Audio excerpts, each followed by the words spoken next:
Halo semuanya, perkenalkan nama saya Nikadek Cynthia Pramadewi dengan NIM 25110110020 dari kelas 2D.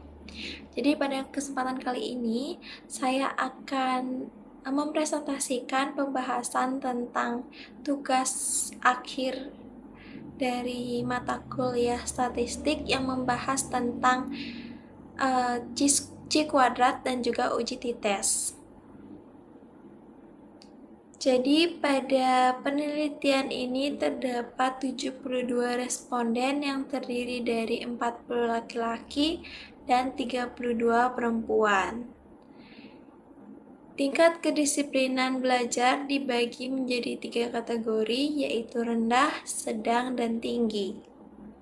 Data ini kemudian dianalisis menggunakan uji C kuadrat untuk mengetahui ada atau tidaknya hubungan antara kedua variabel.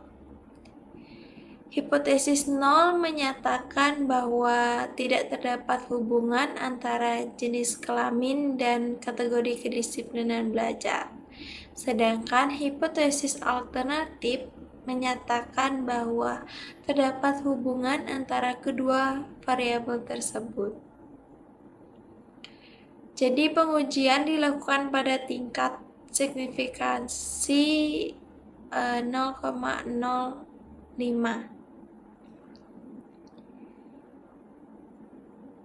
Langkah pertama dalam uji C kuadrat adalah menghitung frekuensi harapan. Frekuensi harapan diperoleh dari perkalian total baris dan total kolom, kemudian dibagi dengan keseluruhan atau jumlah sampel.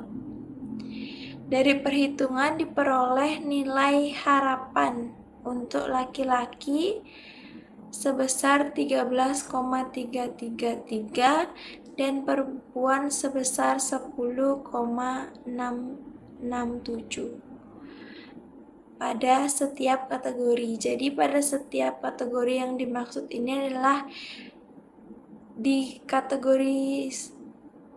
di kategori rendah, sedang, ataupun tinggi semuanya sama.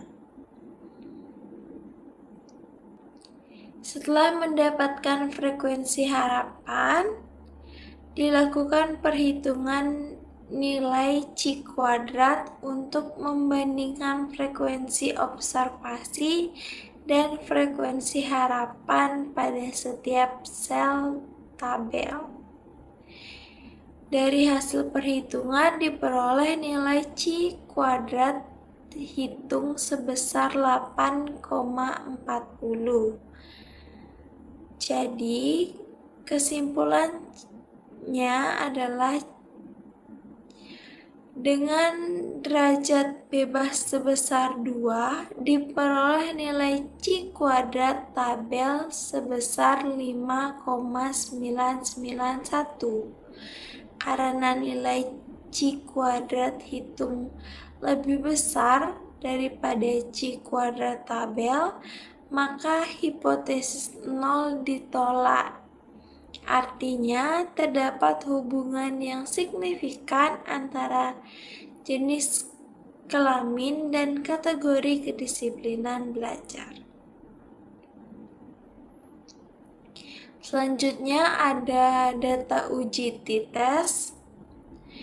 Pada soal kedua ini digunakan uji T1 sampel untuk menguji apakah rata-rata sampel berbeda dari nilai acuan 75. Data terdiri dari 12 pengamatan dengan total nilai 968 sehingga diperoleh rata-rata sebesar 80,67. Selanjutnya, dihitung standar deviasi sebagai ukuran penyebaran data. Dari data perhitungan diperoleh standar deviasi sebesar 3,92. Selanjutnya, perhitungan uji t-test. Nilai rata-rata sampel dibagikan dengan nilai hipotesis yaitu 75 menggunakan rumus uji T1 sampel. Hasil perhitungan menunjukkan nilai T hitung sebesar 5,01. Kemudian dari perhitungan tersebut dapat diambil keputusan yakni dengan derajat bebas sebesar 11 dan tingkat signifikansi 5%, diperoleh nilai di tabel sebesar 2,201. Karena T hitung lebih besar daripada T tabel, maka hipotesis 0 ditolak.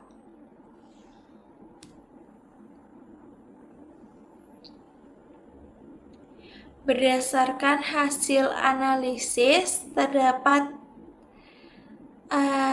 simpulan yang dapat disimpulkan bahwa terdapat hubungan antara jenis kelamin dan kedisiplinan belajar untuk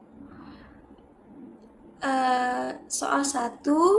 Selain itu, rata-rata sampel juga terbukti berbeda secara signifikansi dari nilai sebesar 75. Dengan demikian, kedua pengujian menunjukkan hasil yang signifikan pada taraf kesalahan 5%. Baik, sekian yang bisa saya sampaikan. Saya meminta maaf jika ada kesalahan kata dan kekurangan. Saya tutup dengan terima kasih.